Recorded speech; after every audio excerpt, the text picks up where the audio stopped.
guys, welcome back to the Big Sew Along. I'm Ginny, and as always, I thank you very much for choosing to spend some time with me.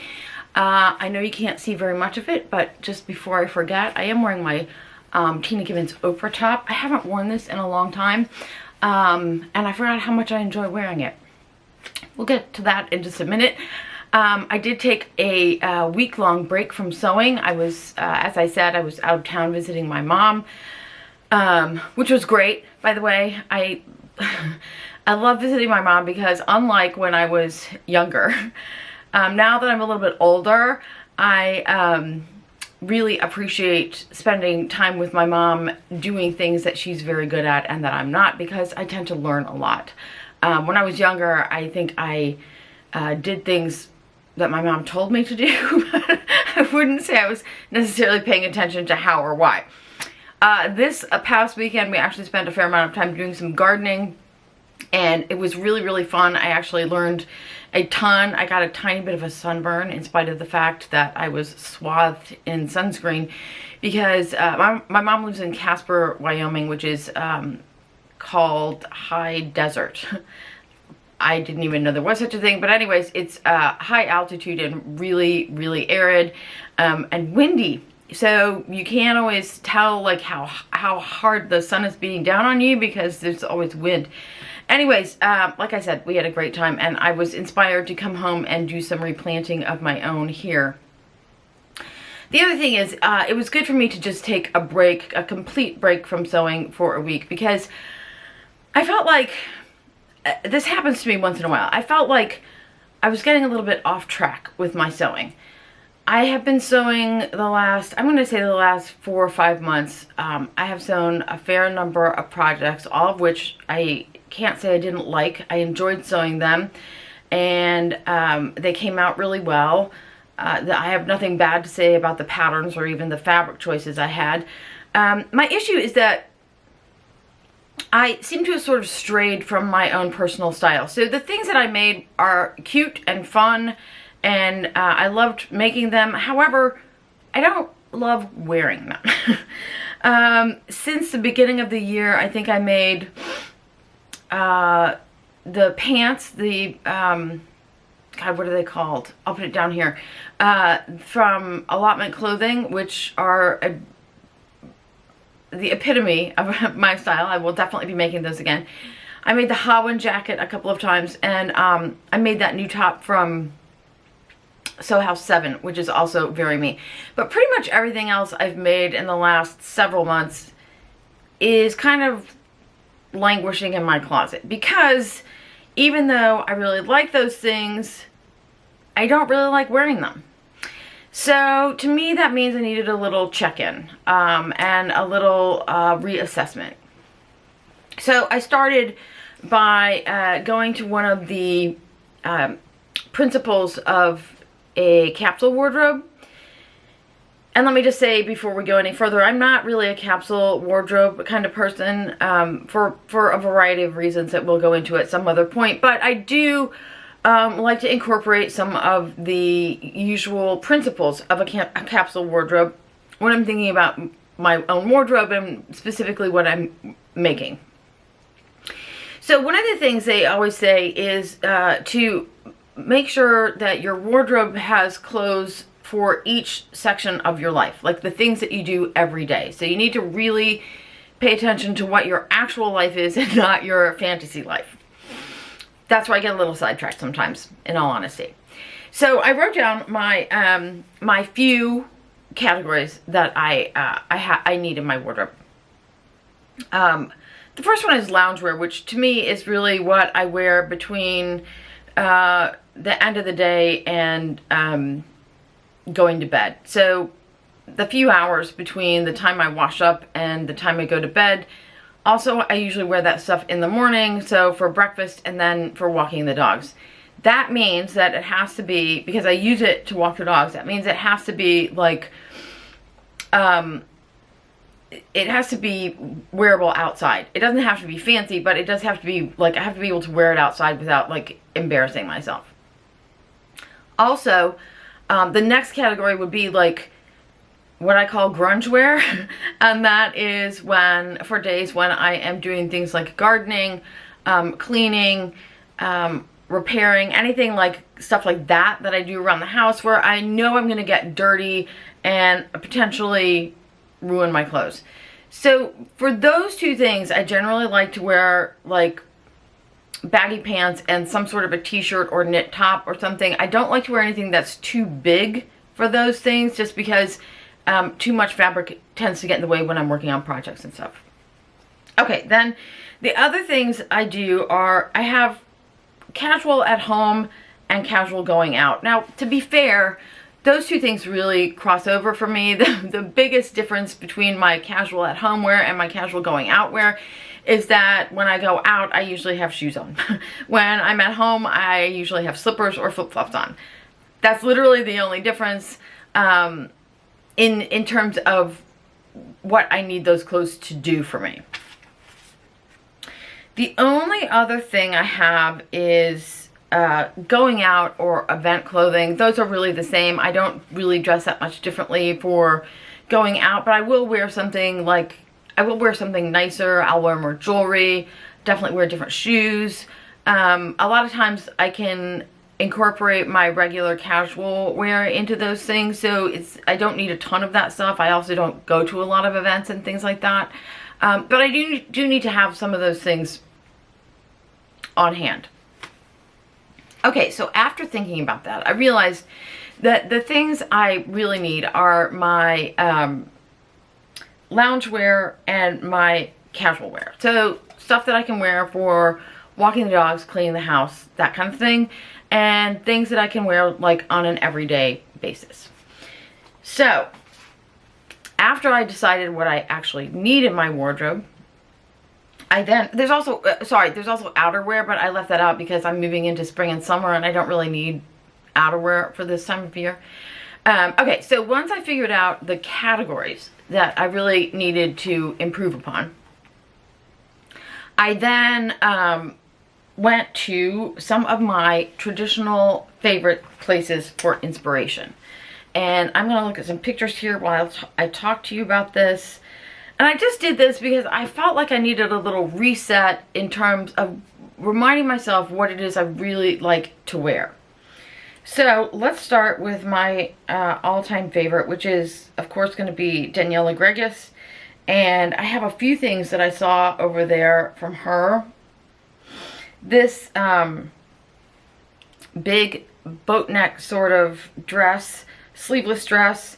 This one has like a curved line at the bodice, and I love this really big bold print. This is definitely something I could wear for my casual home and also casual going out. I do think that this would be pretty easy to replicate, at least something like this. It's essentially just like a tank sort of bodice that's a little bit boxy and oversized, and a long gathered skirt. Then the next thing, and I love this one, is this oversized sort of gingham shirt. It has like a banded collar and just like a slit open neck, I think. Again, I feel like that's something that we could all replicate with probably a multitude of patterns. You could use, as long as you have a shirt pattern that is oversized and has a collar, that shouldn't be too hard to replicate. And then this one, this is a very typical sort of shape that I like to wear. It's a round neck, sort of, I'd call it a tunic, 3/4 sleeves. This one has a couple of different colors in it, the red and the black and the white. I really, really like this. This is also sort of how we would wear this with a pair of pants and some sort of fun shoes. And then last of all, from Danielle Greg, I saw this oversized t-shirt dress.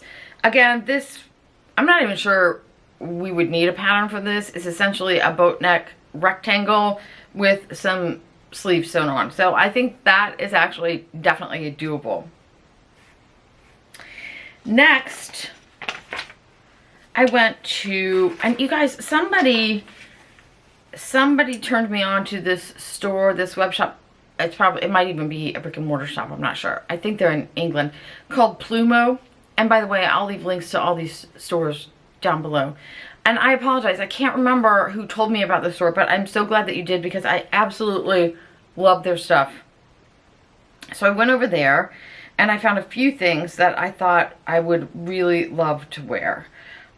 Starting with another black and white sort of checked dress thing.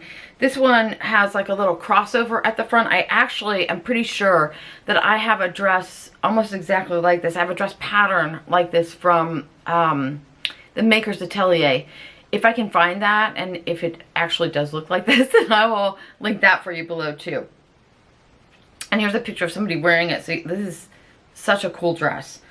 I also really love this little outfit. This is definitely a high summer outfit for me. I could totally wear this. This is just like a sort of a tank style drop waist top with a gathered, you know, ruffle hem and some pretty cropped pants. I don't usually wear blues a lot. Well, I do wear blues. I was going to say I really like this colorway too. This is definitely something that I have a pattern for. I think I could use any number of my Tina Gibbons slip dresses and cut it a little bit shorter and add a ruffle at the bottom. The pants might be a little bit trickier, but they do look pretty simple. I'm sure we could work that out. Okay, then next up is this, also from Plumo, this tank dress. This one is a double layer. It doesn't really matter. I just really like the bold print and the sort of like wider shape. It's not huge on her. It looks like it might have a little curve towards the bottom, and it's definitely like a double layer. That underpiece there is a second layer of the dress. I could go with or without that, but this is definitely the kind of dress also that I really like to wear when it's really hot out. Then this outfit, these wide leg pants, sorry, I couldn't remember what those were called. The Allotment maxi pants. I think I could use that pattern to make something like this. I don't really have a specific pattern for this shirt. It's pin tucked at the top with the cute little cap sleeves and that little like sort of Peter Pan collar. I'm pretty sure this one has a button front, at least just down to that ruffle. But this is another shape that I really like and I could see myself wearing quite a bit. And then also from Plumo is this really basic. This is like loungewear for me. These wide leg crop pants and an oversized t-shirt. This is exactly what I like to wear between dinner and bedtime, and also for walking the dogs. This is absolutely perfect. I don't have any specific patterns for those, but I'm pretty sure I can think of something. Not that long ago, I'm pretty sure it was Franny that suggested the website Egg Trading. And I went there and saw a couple of things that I really, really love. Here's this orangish red outfit. Again, I'm sure we can work out those pants. That top looks very much like the last top we talked about, only it doesn't have the button front or the collar. I think that would be easy enough to replicate with any number of just square cut box top patterns by just adding that like ruffle at the bottom. This outfit here, again with a like slightly drop crotch oversized pants and a little bit longer slightly A-line tank. That is super, super simple, and that is something I would definitely wear just like especially at home day. If I was going out like to book club or shopping with my friends, something like that, this next dress would also be perfect. It kind of reminds me a little bit of the Ellis and Hattie from Merchant and Mills, and even if it's not quite right, I'm sure that I could adapt that pattern to make something like this. That's also something I could see myself wearing a lot. This next one is also, I'm almost 100% sure that Tessuti has a pattern that looks exactly like this. I made something very similar to this from the Vivian, Shao, Chen, I can't remember the name of the top pattern, but it'll be below, a couple of years ago, and I wear that all the time, so I could definitely use another one of those. This other one here is another one of those like sort of boxy tops. This one buttons up to the neck and has like a little collar. The skirt on this one is gathered, but I think could use the factory dress pattern from Merchant and Mills to get something very similar like this if I just did it in a drapier fabric and then gathered the skirt instead of, the skirt in that pattern is not gathered, but I could easily make it gathered. From Santa Fe Dry Goods, I found this like oversized sort of tunic-y dress, and I can't tell. I don't think there's any gathering in this or a seam across the bust. I can't really tell. It doesn't really matter. It's the shape that I really like. I actually think that I could use the Tina Gibbons, I think it's called the Chantel pattern. I've made that a couple of times. I would definitely have to do some alterations on that. I have issues with the neck riding back on that. And also, I would want to cut it down a little bit on the sides because that one's quite large. But it's essentially the same shape. And I think that is also something that I could see myself wearing a lot. And then this last one is a longer, crisp-looking sort of fabric dress. And it has a little bit of a gather around the neck. I can't remember the name of that. I'll put it on the screen here because I can't remember. There's another Merchant and Mills dress that I have from not that long ago, and I think it has gathers at the sleeves and at the neck. And I think there's both a dress and a top version. Anyways, I thought that would be really perfect for that dress.